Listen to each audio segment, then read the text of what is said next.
Friends, आज मैं आपके सामने प्रस्तुत हूँ एक कहानी लेके जो कृष्ण और कृष्ण की माताओं के ऊपर आधारित है। अगर पसंद आए तो मेरे चैनल को सब्सक्राइब और मेरे वीडियोस को लाइक ज़रूर करें। तो चालू करते हैं हम अपनी कहानी। एक समय की बात है जब कंस का वध करके कृष्णा ने अपनी माँ देवकी को बंधनों से मुक्त कराया था, आज़ाद कराया था अपने माता पिता को। तो देवकी जी बोलती हैं, हे कृष्ण, तुम तो प्रभु हो, तुम तो भगवान हो, पर तुमने इतनी देर क्यों लगाई बेटा? मैं 14 सालों से कृष्ण के इतनी परेशानी जो वो मुझे देता था, उसके सब चीज़ों को मैं झेल रही थी, इतने परेशान करके रखा था, इतना दुख था हम लोगों को।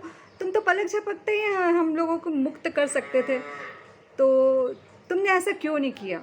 तो कृष्ण बोलते हैं, माता क्षमा करें, लेकिन मैं ऐसा कर नहीं सकता था। मैं भगवान होने के बाद भी मैं ऐसा नहीं कर सकता था, क्योंकि कर्मों का फल हम सबको ही भुगतना पड़ता है।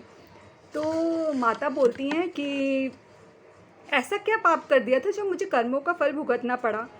तो बोलते हैं, माता आपको पिछले जन्मों का कर्म था जो आपको इस जन्म में भुगतना पड़ा। तो पिछले जन्म में क्या थी मैं? ऐसा क्या कर दिया मैंने?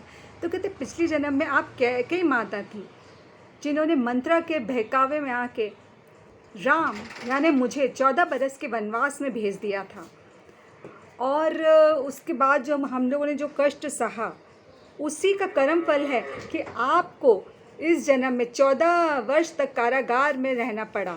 बहुत तकलीफ़ हुई, लेकिन मैं चाह के भी उस चीज़ को पहले नहीं कर पाया। वो बंधन मुक्त करके कृष्ण लाचार हो गए, भगवान तक लाचार हो गए, सोचिए। तो अच्छा, तो कहते मैं तो ये समझ गई, लेकिन आप मुझे ये बताइए कि ये यशोदा का क्या पुण्य था जो इतनी बड़भागी हैं, वो जो आपका बचपन, सलोना बचपन, उन्होंने आपको इतना लाड़, इतना प्यार, इतना दुलार दिया जो मेरे नसीब में नहीं था, वो उसको मिला। उसने ऐसा क्या किया जो माता का सुख आपका भोगा, आपकी इतनी प्यारी प्यारी लीलाएं देखी? तो कहते हैं, माँ वो कौशल्या माता हैं, कौशल्या माता थी वो, क्योंकि उन्होंने जो मुझसे 14 बरस का विरह जो झेला, उसी की भरपाई करना पड़ा मुझे। और उनके पास में पूरे 14 बरस रहा।